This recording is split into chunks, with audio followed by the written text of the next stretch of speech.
So, going to recap on what's happened with the Israeli Mauser. I went to the range again, and when was it? On Friday. Today's Monday. On Friday gone, Rick said that he was going to provide me with a front sight drifting tool, and he so very generously did. It's not World War II issue or anything, or World War I or World War II issue or anything like that, but it certainly works, and it's a lot better than banging away with one of these. All right, it's a lot more precise. You can make minute adjustments. Yeah, smacking away with a hammer, you don't make minute adjustments. But first of all, it is stinking hot. It's not hot, it's really, really humid. It's probably about 26, 27 degrees, but it must be about 95% humidity. So anyway, I'm drinking Mauser Okinawa Dry Premium Draft. So I like to try different beers. That's appeared recently at a local liquor outlet, so let's have a taste of it. Japanese beer or Okinawan beer.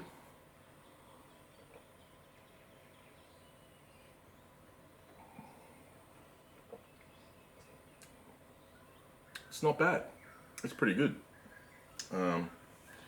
Probably most Japanese beer is usually pretty good. Okinawa used to be an independent kingdom called the Ryukyu Kingdom, and it was a major trading hub between China and Japan when Japan in like the 12th century went into a major, or 11th, 12th century went into a major what's it called, they really sort of shut up shop in the part. Up till then, this is a history lesson again, up till then Japan had traded pretty much directly with China and adopted everything Chinese, and then in about, I think, 11th century, they just went no and shut their doors to China and only dealt through Okinawa, and Okinawa was an independent kingdom, and until, yeah, I'm not sure until when, actually. I'll have to brush up on that history. Anyway, so Japanese beer, Mauser, good. Japanese beer, Ichiban.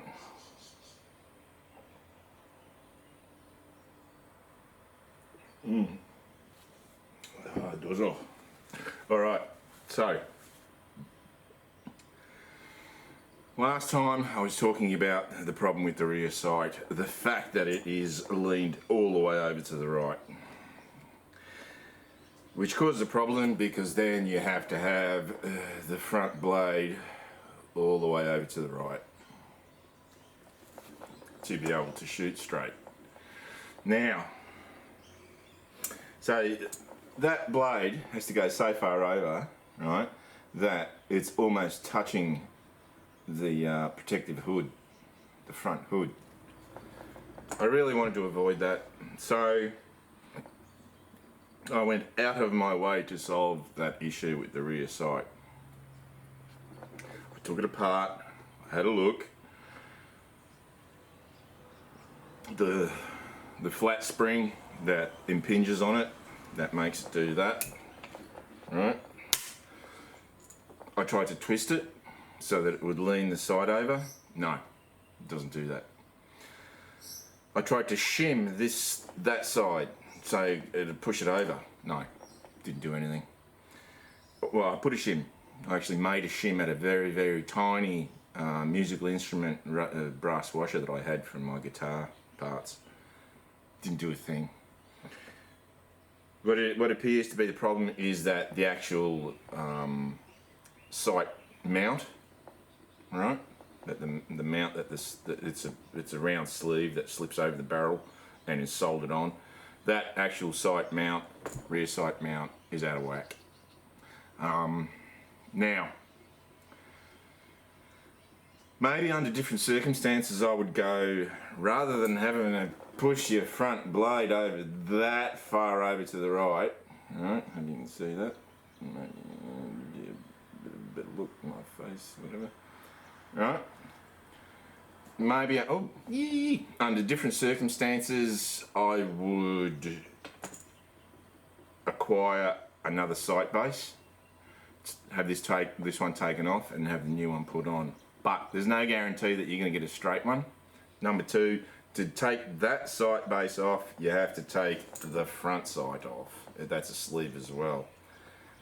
That's a lot of work, and in the end, I decided not to do anything and just leave it as it is. Once I had used that drifting tool to drift the front blade over far enough so that it was shooting dead straight, I decided no, I'm just going to leave it as it is because, and I'll show you once before I have a little bit more Monsuta.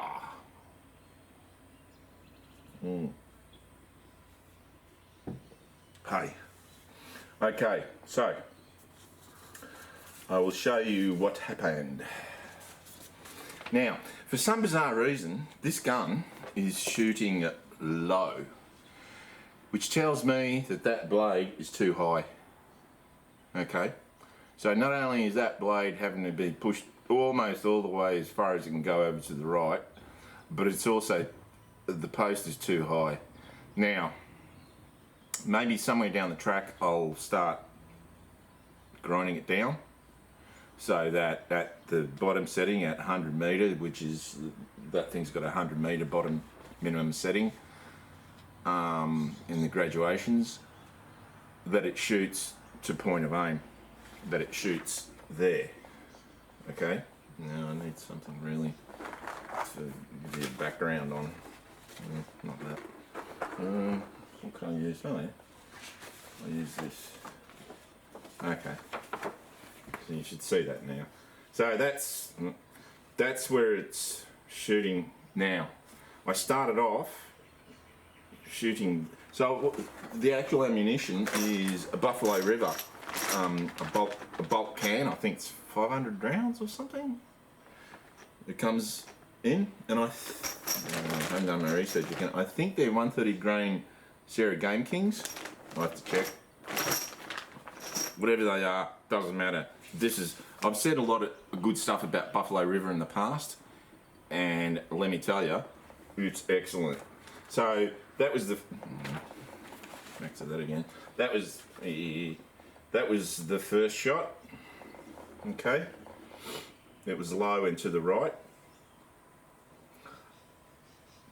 Then I moved the setting to 200 meters and it shot there. Then I moved the setting to 300 meters and it shot there. And I thought, oh, it's a bit high. But then I moved the sight over with this tool, the front sight over this tool with that tool, and it shot there, exactly where I was aiming. So I'm aiming, the front post and the rear notch are perfectly on that axis. Alright, what can I use? So they're on that. I'm aiming on that axis. The top of the notch and the top of the post are right on that axis, and that's where that shot went. So I went, sweet. Now what? Well, so I shot a group. This is at 50 meters, 55 yards. So I shot a group, and here we go. That's the first group. So you got 4 rounds with that sight setting and with that front sight moved over to there. So I've got 4 rounds in. Yeah, whoops, go to inches. This is no word of a lie, right? So that's a bit of a tear, right? So that's a tear. So there are 4 rounds there, and they are, and I'm not bullshit. They are 0.48 of an inch, 4 shots, and then if you can call it a flyer, you know, then that pushed it out to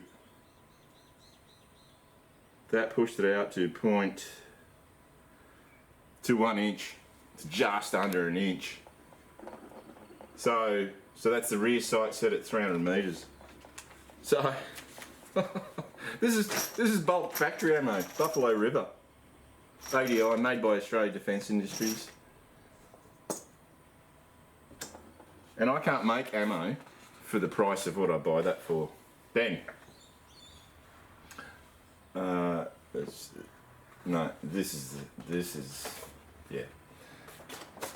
This is the next group.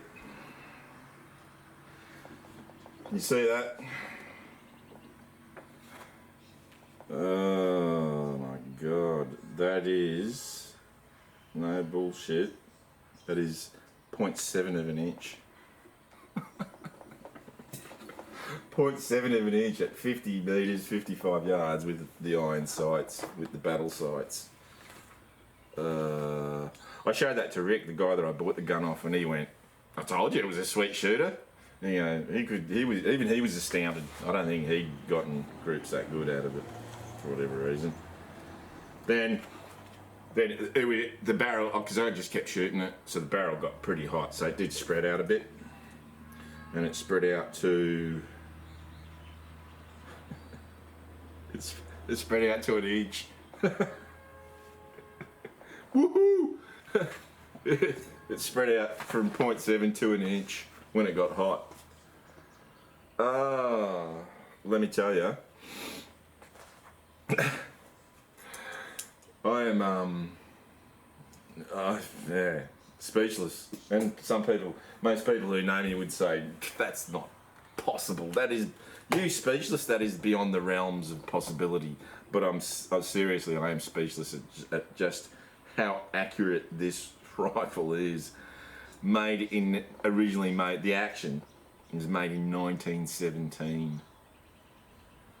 So that's 104 years. That's 104 years old. This action is 104 years old. Sorry, I'll grab the bolt. Where is it? Where is the bolt? Where did I put it? Where did I put that damn bolt? God damn it! I have no idea where I did with the bolt.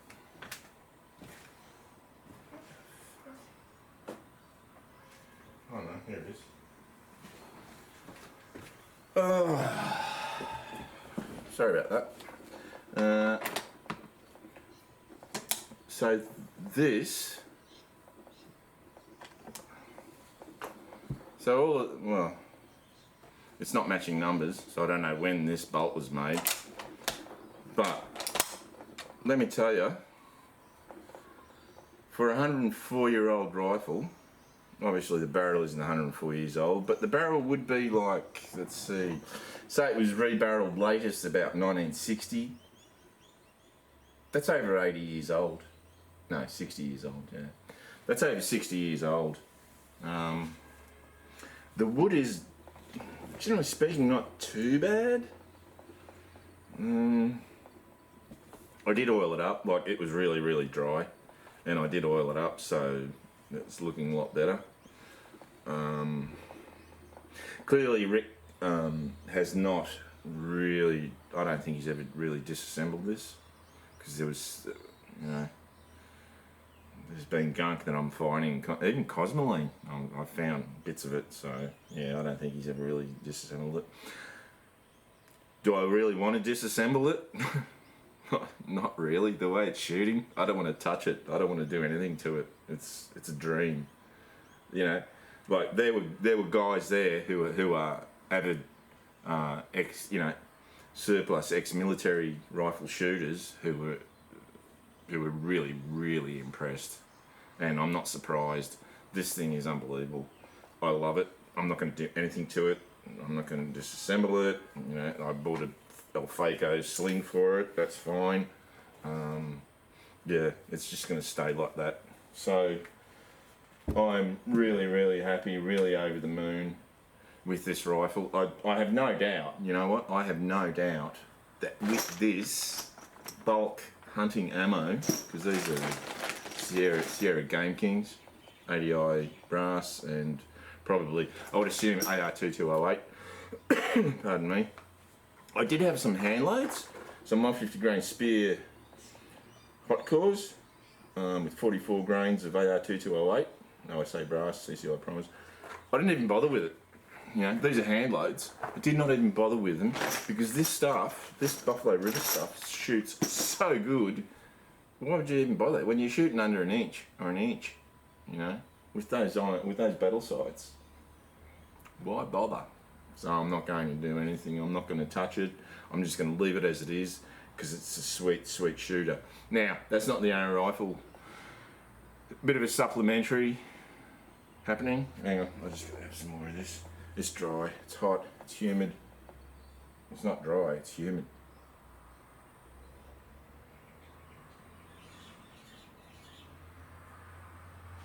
So, you know, what I was afraid of, right, was those groups that I showed you from before, from the last time I shot it on Friday, that I was going to come back, shoot it, and it wasn't going to be as good. Well, no, it's even better. So I just grabbed the other rifle that I was shooting. Yeah. What an amateur, going off camera. Yeah. And guess what? I am an amateur. I don't get paid to do this. Alright, so I'm going to have some more beer. What rifle is this? Well, if you've seen some of my other videos, you'll know what rifle it is. And I'll tell you in a second.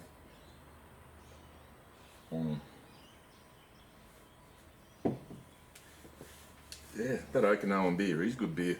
So, I'll tell you what rifle this is. This is... Get it in the hole. Yep, there we go.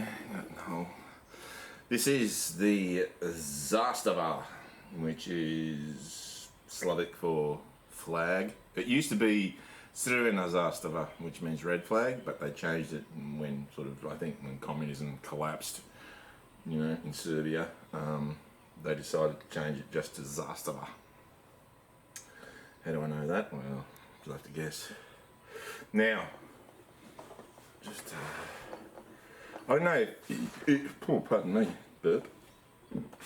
I don't know if you can get a really, really good picture of just how good the bluing is on this rifle. It's, I'm not going to show you what that is. It's astoundingly good. It's a really beautiful rifle. So the Zastava is their version of the large ring Mauser. I think this is a direct derivative of the Serbian M48, I think it is. So it's not, the parts are not interchangeable. The Mauser parts are not interchangeable. I don't think they are. I'll give it a go. I think the bolt and the action are slightly different in size. Let me see if I can put this one in here. I don't think I will. I think seeing from other videos from other YouTube channels that they are not interchangeable. They're a different length. I won't be able to close this. I can. Shock horror. I was led to believe that there's so this is not a copy of the M48. This is a copy of a German 98. I can close it because I think I saw one YouTube video where he tried to put a Mauser bolt into a Yugo M48 and it wouldn't close. Hey ho, guess what? This is now what's going on? So it's not perfect. Where was that rubbing? I don't know. There you go.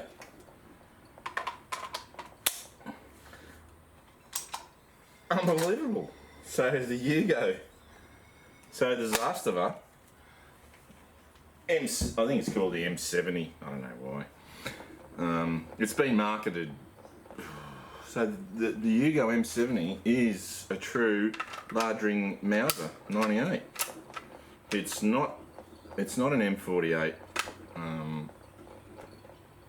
clone, a commercial a civilian M48 version. It's a standard, yeah, largering 98 Mauser. I'm really shocked and surprised. I didn't think that was the case. So that's interesting.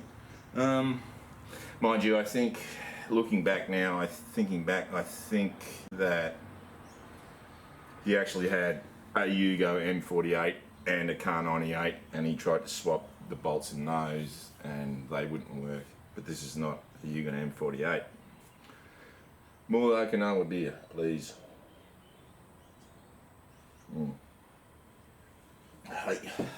Okay, so this is I've customised the stock a little bit. That rollover, see that cone, that cheek piece, which you can see there, that cheek piece, it had a big rollover cone on this side, which I think looks like, so I actually just took that off and refinished the stock. And the stock looks quite good these days. I thought it looks sort of plain Jane, but it has got some striping in it on both sides. Yeah, it's got some not bad walnut. Yeah, so impressive. The barrel is dead center of the barrel channel in the stock. Excellent. The bluing on these Zastavas it is as good as on the Foda, the Voair. As good, definitely as good, and it's got a front sight hood protector, which the Foda hasn't. But then the Foda actually is pivoted, it's spring loaded and pivoted, so it's not going to break off. If you get it caught on something, it's going to push down. Now, what's different now from when I had it before is that my Marlin SBL 4570, I put it on consignment to sell it because I don't use it, and it's, yeah, you know what, Marlins are great. They're an extremely simple design, extremely robust design, but they're not very accurate, number one, and number two, the screws just kept coming loose out of the whole thing, and I'm not a big fan of Loctiting screws on guns, small screws, because then half the time then you're going to chuck a torch on them to get them to loosen up, and so anyway, I put that. Plus, I'm going to make a fair bit of money out of it because they're worth a fair bit. Because who knows when they're going to be in stock again, when you're going to be able to get them again. But anyway, so this is the scope I had on the SBL. It's a VX Freedom, let's see, 1.5 to 4 power. So this is perfect because this rifle is a 458 Winchester Magnum, okay, which looks like, I'll give you a picture of it. Well, no, I won't give you a picture of it, I'll show you what it looks like. So let's compare the 308 to the 458 Win Mag. Oops, that one's empty, that one's not. Alright, so there's the 308, there's the 458 Win Mag, okay? Big difference, okay? This is an elephant gun. And people would say, why on earth do you have an elephant gun? Well, you may question that now, and you may laugh at me for having this elephant gun, but when that rogue elephant turns up in your backyard with its heart full of revenge, who are you going to call? I ain't going to call Ghostbusters. Yeah, you're going to call me. Alright, just remember that. Anyway, back to the serious stuff. So, what I wanted to do, because in the past I've just used the open sights, and they're pretty accurate. And I thought, well, I've got this, short range, short ass scope off the 4570. I might as well put it, because I already had the mounts. For the scope, the large ring Mauser mounts. So I chucked it on, and I thought, and so I sighted it in. I haven't got the paper that I sighted in with. Roughly at 25 metres with this stuff, with this factory ammo, this Winchester Super X, which, yeah, Winchester's crap. So I just wanted to make sure it was in the ballpark. Then I did a 3-shot group with these hand loads. They are, let's see, CCI 250 Magnum large rifle primers, 74 grains of AR 2208, which is Varget, and the projectile is a 400 grain Woodley weld core. Now I'll give you a demo of what they look like. So they look like that. All right, so it's a much pointier affair than the Winchester. Let's sort of comparison of them. Yeah, the Winchester's a sort of a real round nose soft point affair, whereas the Woodley weld cores are now I think 500 grain. 500 grain. Yeah, these are 510 grain. These are 400 grain. 400 grain. Yeah, 400 grain. So they're Woodley weld cores. They're the 500 grain, 510 grain. So there's a fair bit of difference in the projectile. But so I got it ballpark 25 meters. Then I put it out to 100 meters. This group is at 100 meters using these Woodley weld cores. 74 grains of target, and I got out of just 5 power, which is really, really weak. This is a group that I got. So turn him on. So I was actually quite shocked by this group. I didn't think. So I've got 2 that are almost on top of each other, like 0.4 of an inch, 0.3 of an inch. But let's see, where's that? Oh yeah, okay. That's where the centre of it is. So 3-shot group, 1.3 inches.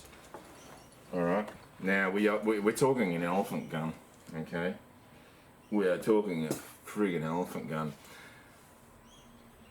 I didn't go any further because I actually wanted to save these cartridges because I really, really like them, and I can see that it's really accurate. But I was actually shocked by how accurate this thing was, just with that low power scope.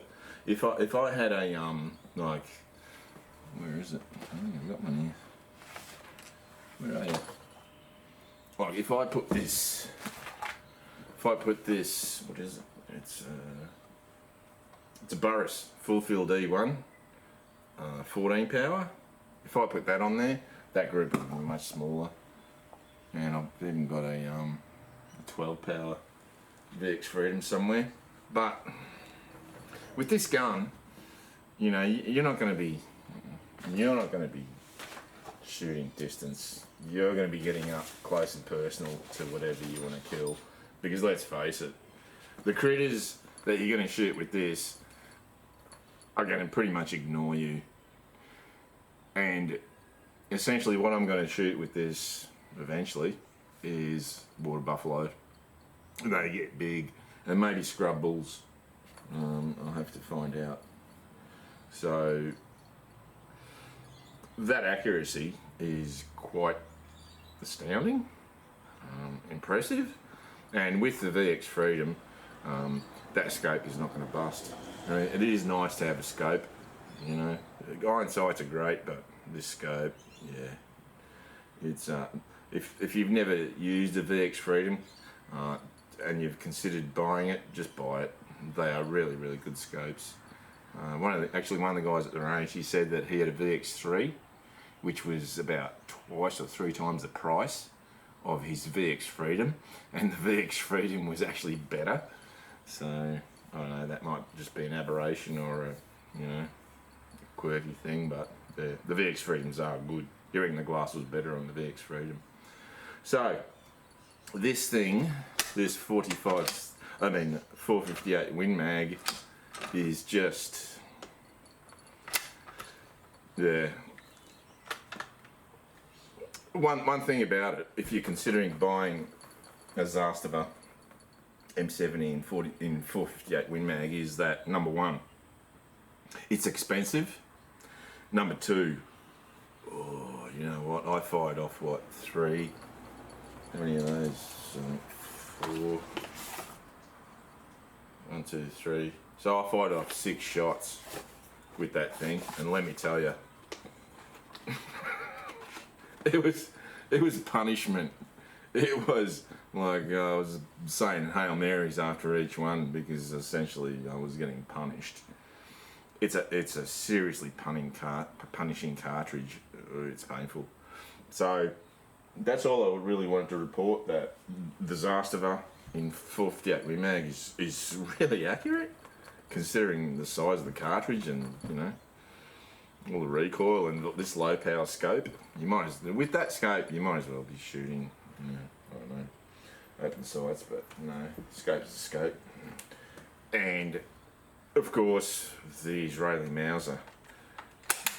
Oh yeah, I forgot to report on the extraction and ejection issues that I had. The extraction issues that I was having with this Buffalo River ammo. It wasn't nearly as bad. There was still the odd 1 or 2, I think, that didn't extract, but I was sort of because when you extract a cartridge out of this thing, like really reef it like you're supposed to, right? It flings it, and I didn't really want to shower the people next to me with hot brass, so I'm sort of babying it, and that is when you really have the extraction and ejection issues. So that's pretty much why I was having those issues. But with this Buffalo River stuff, love it. The issues weren't as bad when I was babying it. So what I ended up doing is that I was just tilting the rifle over the side and just reefing it, and it would extract and eject properly, no problems. So I've probably prattled on for long enough. I do have another Mauser that I'm dealing with at the moment, working out its issues. Not serious issues, just quirkiness. All of these really old rifles have their quirks, and you got to sort of maneuver around those quirks and figure out what's best for it. But that'll be coming up in later episodes. So anyway, that's pretty much all for now. See you later.